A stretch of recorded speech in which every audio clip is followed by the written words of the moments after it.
आपकी अदालत में आइटम गर्ल राखी सावंत पर आरोप છે કે ખબરોમાં બન્યા રહેવા માટે તેઓ કોન્ટ્રોવર્સીઝ ક્રિએટ કરે છે। રાખી, તમારા વિશે વારંવાર એવું કહેવામાં આવે છે કે તમે જાણી જોઈને ખબરોમાં બન્યા રહો, તમને પબ્લિસિટી મળતી રહે એ માટે કોન્ટ્રોવર્સીઝ ક્રિએટ કરો છો અને એ માટે ફિલ્મ ઇન્ડસ્ટ્રીમાં તમને મિર્ચી સાવંત કહે છે। હું તમને એક ઉદાહરણ આપું છું। તમારા ભાઈએ એક ફિલ્મ બનાવી, એ ફિલ્મમાં તમે ડાન્સ કર્યો, એ ફિલ્મમાં જે ડાન્સ કર્યો, એમાં જે ડ્રેસ તમે પહેર્યો, એમાં સિક્કાઓ છે અને શિવસેનાના લોકોએ કહ્યું કે કંઈ નહીં તો આ રીતનું અપમાન આપણા નેશનલ સિમ્બલનું તો ન થવું જોઈએ। મુંબઈમાં આટલા બિયર બાર છે, ત્યાં પૈસા ઉડાડે છે, ત્યારે અપમાન નથી થતું।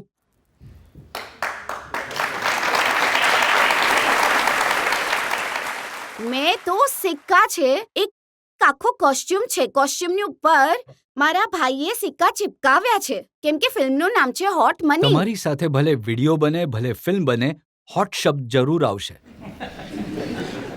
ભાઈએ ફિલ્મ બનાવી, એનું નામ પણ હોટ મની।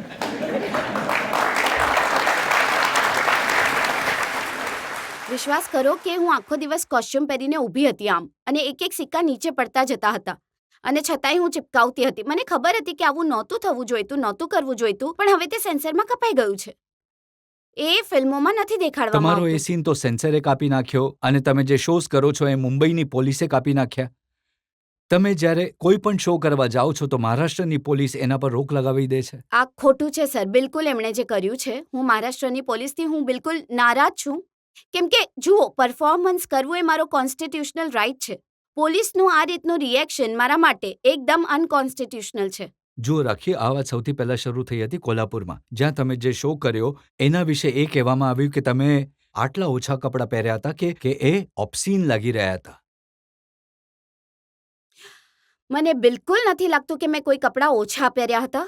એ કોલ્હાપુરના શોના અમુક ક્લિપિંગ મારી પાસે છે, જો તમે જોશો તો કદાચ તમને રિયલાઇઝ થશે કે તમે જે પહેર્યું હતું મેં ઘણું ફક્ત ઓછું થોડું હતું। ડીપ નેક પહેર્યું હતું, એ હું પણ તમને- એ ઓર્ગેનાઇઝરે બનાવ્યું આ હતું। થોડું ડીપ નેક નહોતું, તમે જુઓ કેટલું ડીપ હતું।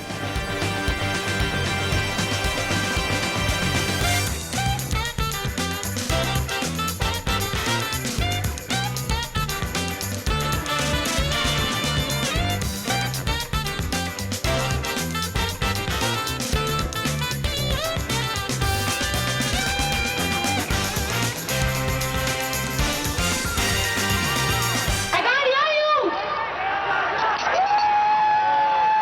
Scream for Rakhi Sawant, come on! All the best, everyone.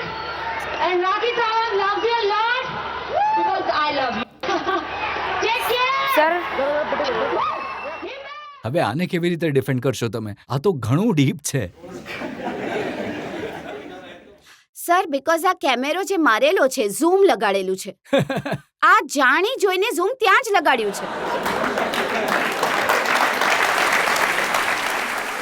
હું બતાવવા માંગુ છું કે હું પરફોર્મ ત્યાં કરી રહી છું અને મારી ઓડિયન્સ આ બાજુ છે, તો અહીંથી લઈને ત્યાં સુધી ઓડિયન્સને કંઈ પણ દેખાશે નહીં, કેમ કે હું ત્યાં નાચું છું એટલી ખબર પડશે ઓડિયન્સને કે તેઓ જુએ છે, હા ત્યાં રાખી સાવંત દેખાય છે, કેમ કે સ્ટેજ રાખી, અને ઓડિયન્સને ઓડિયન્સ ન વચ્ચે દેખાયું હોય એ વાત સમજી શકાય છે, પણ જ્યારે તમે તૈયાર થઈ રહ્યા હતા ત્યારે તમને તો દેખાયું હશે।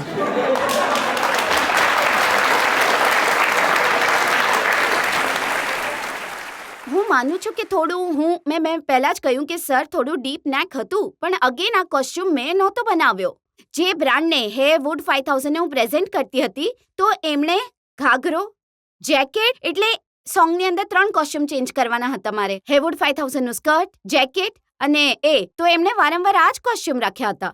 તો મેં કહ્યું ઠીક છે, કેમ કે ઓડિયન્સ બહુ દૂર છે, નજીક પણ નથી, એટલે રાખી, ક્યારેક તમને ડિરેક્ટર કપડાં આપી દે છે, ક્યારેક તમારો ભાઈ સિક્કા ચોંટાડી દે છે, ક્યારેક ઓર્ગેનાઇઝર કપડાં આપી દે છે, તમારો કોઈ દોષ નથી।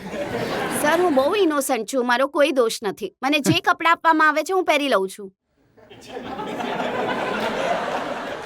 ને પછી જ્યારે તમને આપેલા કપડાં પહેરી લો છો, પછી પોલીસ રોક લગાવે છે, તો આપત્તિ શું હોઈ શકે છે? નાસિકમાં તમારા શો વખતે ફક્ત એટલે મારપીટ થઈ ગઈ હતી, ઝઘડો થઈ ગયો હતો, કેમ કે એ શોમાં ઓબ્સેનિટી હતી, ના વલ્ગેરિટી હતી। સર, આ વાત બિલકુલ ખોટી છે, હું નહીં માનું, કેમ કે ત્યાં એવું થયું હતું બીકોઝ અમારો શો 2 કલાકનો હતો અને ઓડિયન્સ મારા ડાન્સ પછી બૂમો પાડતી હતી, વી વોન્ટ વન્સ મોર ની બૂમો.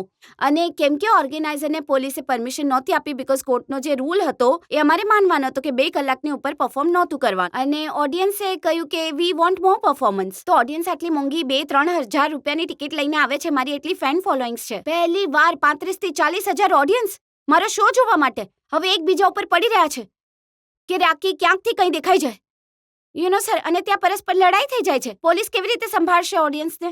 અને ત્યાં ઝઘડા થઈ જાય છે, પોલીસથી પરસ્પર લડાઈ થઈ જાય છે. અને મામલો બધો આવી જાય છે મારા ઉપર અને મારા સ્કર્ટ ઉપર કે રાખી સાવંતને કારણે ઝઘડા થયા અને હવે એમનો શો રોકો. એ પોલીસનું કામ છે સર, પ્રોટેક્શન કરવું, મારું પણ અને ઓડિયન્સનું પણ. એટલે જે આવે છે તમે ફેન્સ, ઓડિયન્સને પ્રોવોક કરો, ઝઘડો કરાવો અને પોલીસ તમને પ્રોટેક્શન આપે. સર હું બિલકુલ પ્રોવોક નહોતી કરતી. હું તો મારો ડાન્સ કરું છું. હું આજે ઓળખાઉં છું just because of my dance, મારા એક્સપ્રેશન. જો તમે રાખી સાવંતને તમારા શો પર બોલાવી છે તો શું રાખી સાવંત ભજન કરશે?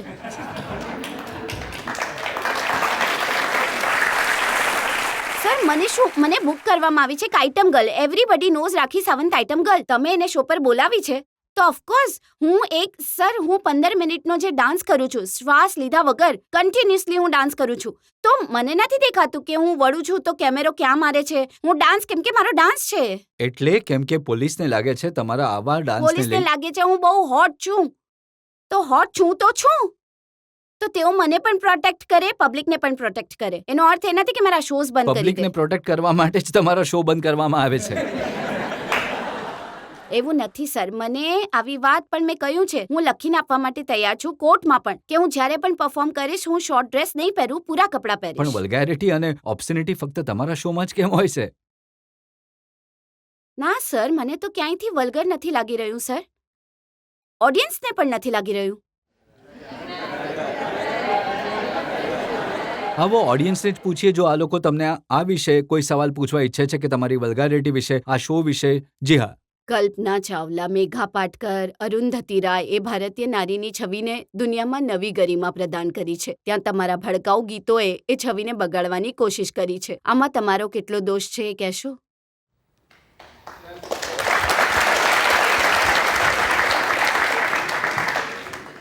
હું પણ તો એક નવો ટ્રેન્ડ લાવું છું. ના, આ જો કરીને દેખાડવાની કોશિશ કરી રહી છું. બાકી તમને લાગે છે તમે દેશનું નામ વધારી રહ્યા છો?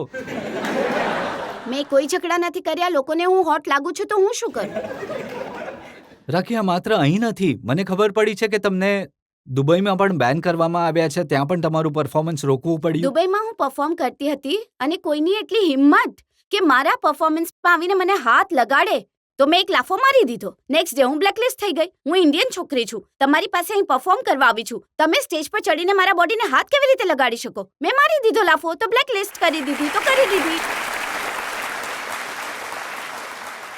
તમે કહો છો પણ કે સર તમે પછી એમણે વારંવાર બોલાવી મને શો બતાવવા.